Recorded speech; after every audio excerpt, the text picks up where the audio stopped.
अच्छा, हड्डी टूटती है, कौन सा डॉक्टर जोड़ता है? कौन सा डॉक्टर? कोई दुनिया का डॉक्टर नहीं जोड़ता, अपने आप जुड़ती है। हाँ। प्लास्टर लगाता है जुड़ती ताकि सीधी जुड़े। हम्म। आपका कोई ऑपरेशन हुआ, डॉक्टर ने चीरा मारा, डॉक्टर टांके लगाएगा, स्किन जुड़ती अपने आप ही है। हमारी बॉडी बहुत पावरफुल है, भगवान की बनाई हुई है। अच्छा मुझे बताओ, भगवत गीता में, वेदों में जो लिखा है, सच लिखा है झूठ लिखा है? सच लिखा है। भगवत गीता में भगवान श्री कृष्ण ने हमें अपनी संतान बताया। हम्म। सामवेद में भगवान ने बताया कि मैंने जब दुनिया बनाई, मैंने मेरी छवि बनाई। ऋग्वेद में भगवान बोल रहे हैं, जब मैंने पहाड़ बनाए, नदियां बनाई, जलचर बनाए, उभयचर बनाए, नवचर बनाए, तो मैंने एक सर्वश्रेष्ठ जीव बनाया, इंसान। हम सर्वश्रेष्ठ है, भगवान की संतान है। अच्छा, भगवान की संतान कैसी होती है? भगवान जैसी। तो फिर हम कौन है? हम भगवान ही तो हैं। मैं आपको एक एग्जांपल देता हूं, आपको साबित हो जाएगा सच में भगवान है। हमारे बॉडी में कितना खून होता है? पता नहीं। मैंने अभी बताया था 5 लीटर। ठीक है। ठीक है, हमारा दिल 1 मिनट में कितनी बार धड़कता है? 70-75 बार। 72 बार धड़कता है। ठीक है। और 1 मिनट में जब धड़कता है, ऐसे करता है, तो कितने ml खून आगे फेंक देता है? पता नहीं। 70 ml। ठीक तो है। 70 हर बार में 70 ml। हर बार में 70 ml। और एक बार 1 मिनट में धड़कता है 72 बार। तो गुणा करोगे तो 1 मिनट में 5 लीटर खून फेंक देता है। ठीक है। अगर मैं सारी बॉडी की नसें निकाल लूं, आर्टरीज निकाल लूं, वेन्स निकाल लूं, और उनको एक सिरे से दूसरा सिरा जोड़ता जाऊं, तो ये कितना लंबा हो जाता है? कुछ आइडिया आपको? नहीं। सारी आर्टरी, सारी वेन, सारी कैपिलरी जोड़ दो, लगभग 1 लाख किलोमीटर। 1 लाख किलोमीटर? जी। अब 1 लाख किलोमीटर कोई भी सेल जो यहां से चला, वो 1 मिनट में घूम के यहां पहुंच गया। मुझे बताओ, दुनिया के कोई इंजीनियर ऐसी मोटर बना सकता है? नहीं। तो अभी भी लगा कि अपुनिच भगवान है कि नहीं? हमारी बॉडी में शक्तियां हैं। अच्छा एक बात बताओ, आपके कितने बच्चे हैं? 2 बच्चे हैं। आपको पेट में नजर आ रहा था कि अंदर लड़का है कि लड़की है? नहीं। अच्छा, आपने एक बीज डाला बॉडी में, 9 महीने में उसकी आंख भी बन गई, नाक भी बन गया, कान भी बन गया, उसकी बॉडी भी तैयार होगी, और पेट से बाहर भी आ गया वो, और आपके साथ खेल भी रहा है, उसमें सांस भी चल रही थी उसकी। तो आपकी वाइफ देवता हुई कि नहीं, देवी हुई कि नहीं हुई? हाँ। और वो बीज दिया किसने था? आपने। वो आप भी तो देव हुए। आप पुनिच भगवान है।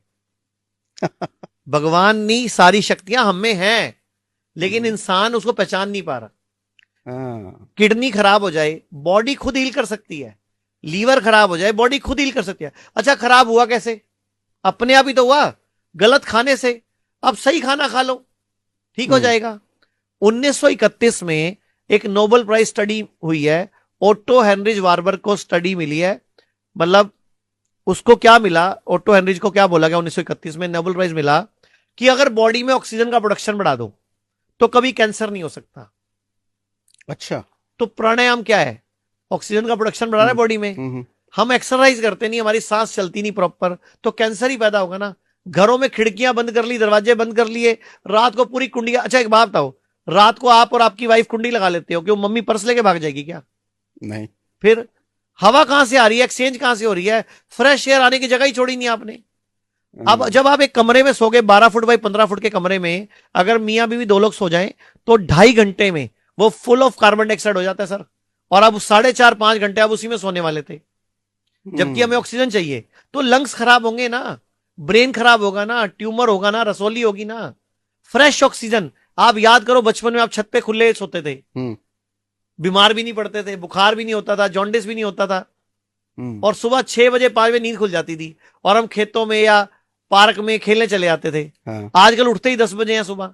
छत पे जल्दी नींद खुलती थी, सुबह सूरज की रोशनी से खुलती थी, चिड़ियों की चहचहाट से खुलती थी। अब आप बंद कमरे में पर्दे इतने मोटे मोटे लगाते हो, रोशनी की किरण नहीं अंदर आती। 9 बजे भी आपको पर्दों की वजह से पता नहीं चलता बाहर दिन हो चुका है। पर्दे को कहते भी ब्लैकआउट पर्दा, हाँ, जिसमें सूरज की रोशनी ना आए। तो सर हम उल्टा गलत हो गए ना। सूरज हमारा दोस्त है, सूरज एनर्जी है। दुनिया का कौन सा पौधा, कौन सा पेड़ बताओ जो सूरज से एनर्जी नहीं लेता? और कोई? और सारे जानवर भी सूरज से एनर्जी लेते हैं, लेकिन हम सूरज को दुश्मन मान बैठे हैं।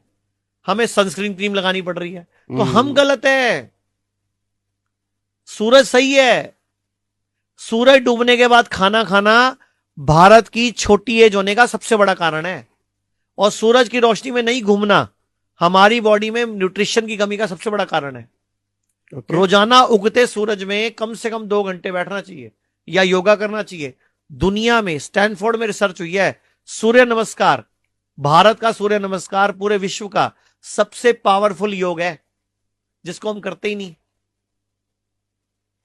हम्म खाना खाने के बाद वज्रासन में बैठना चाहिए, हम्म शरीर वज्र जैसा बन जाता है, लेकिन हम बैठते ही नहीं। खाना चबा चबा के खाना चाहिए। मैं कहावत बोलता होता हूं, खाने को पीना है, पानी को चबाना है। हमें पानी पीना नहीं आता सर, पानी का गिलास पकड़ेंगे हम यूं पी जाएंगे। हम्म हमारे लीवर पे, किडनी पे लोड पड़ गया सर। एक घुट पियो 32 बार चबाओ, दूसरा घुट पियो 32 बार चबाओ। पानी भी देव है सर, 5 तत्वों से बने हम। धरती, जल, अग्नि, वायु, आकाश। ये 5 तत्व अगर हमने बैलेंस कर लिए तो हम अब बीमार पड़ते ही नहीं ना। ये लेकिन क्या ये लॉजिक है पांचों तत्व इसका पानी बिगाड़ को? लेते हैं हम। पानी को गटगट की के, खाने को बिना चबाए खा के, सूरज को ना लेके, हवा छोटी लेके, ऑक्सीजन कम लेके बीमार हम्म हो जाते हैं हम।